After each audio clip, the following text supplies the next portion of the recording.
Senyora alcaldessa, senyores i senyors regidors, l'Ajuntament de València no ha de situar-se en la posició de avalista del crèdit necessari per a dur a terme l'ampliació de l'actual Palau de Congressos. L'ampliació, ja ho justifica el nostre grup en el ple de setembre, no és necessària donat el superàvit d'espais que reuneixen les característiques exposades al projecte d'ampliació, sinó iguals, semblants o millors. Però ara la justificació de la nostra moció no és eixa, sinó el compte de resultats.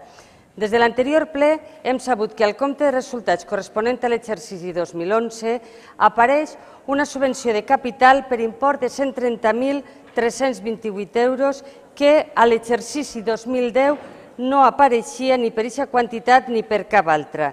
I a més, s'incorporen 38.442,68 euros en concepte d'incorporació al pressupost del remanent de tresoreria de 2010, la qual cosa fa que al finalitzar l'exercici 2011 el pressupost del Consorci presenta un resultat pressupostari ajustat de 3.293,33 euros.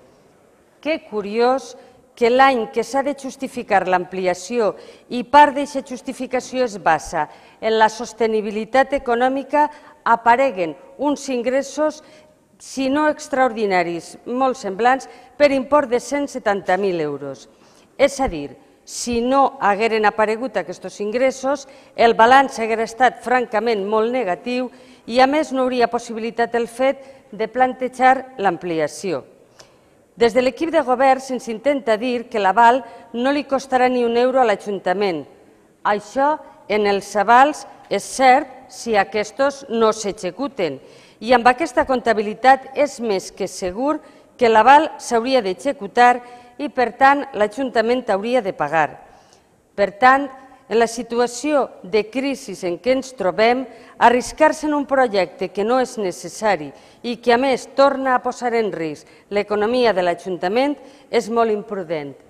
En conseqüència, des de Compromís instem a l'Ajuntament a no avalar el crèdit que seria necessari per a dur a terme l'ampliació del Palau de Congressos.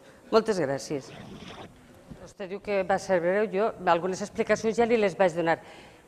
Per què estic en contra de l'ampliació de congressos? Perquè no és necessària, perquè és arriscada en aquesta situació econòmica, perquè vostè diu que velarà i impedirà que s'execute l'aval, però ja s'està executant un aval semblant en el tema de l'ampliació de la fira i l'estem pagant els valencians, perquè si l'Ajuntament de València se vol arriscar, a mi me sembla molt bé que avale un projecte de creació de llocs de treball.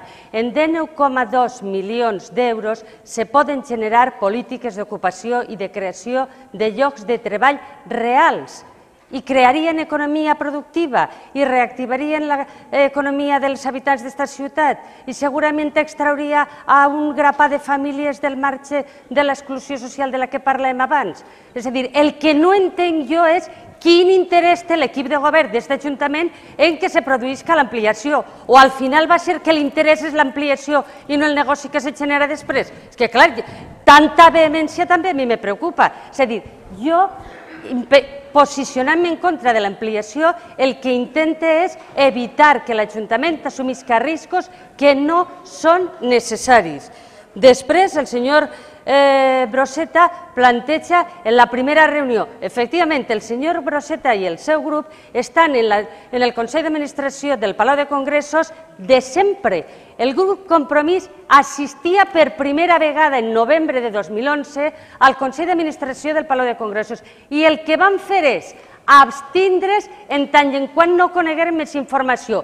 I ara que la tenim, ara se pronunciem en contra. Se van pronunciar en contra en abril, s'hem pronunciat en contra públicament i no tenim res que amagar. Efectivament, en aquesta sessió del Consell d'Administració s'aprovà amb els vots a favor del Partit Popular i del Partit Socialista i l'abstenció de Compromís. I això és així. I si vol més explicacions sobre el nostre interès, són ixos única i exclusivament els que li acaba d'exposar. Moltes gràcies.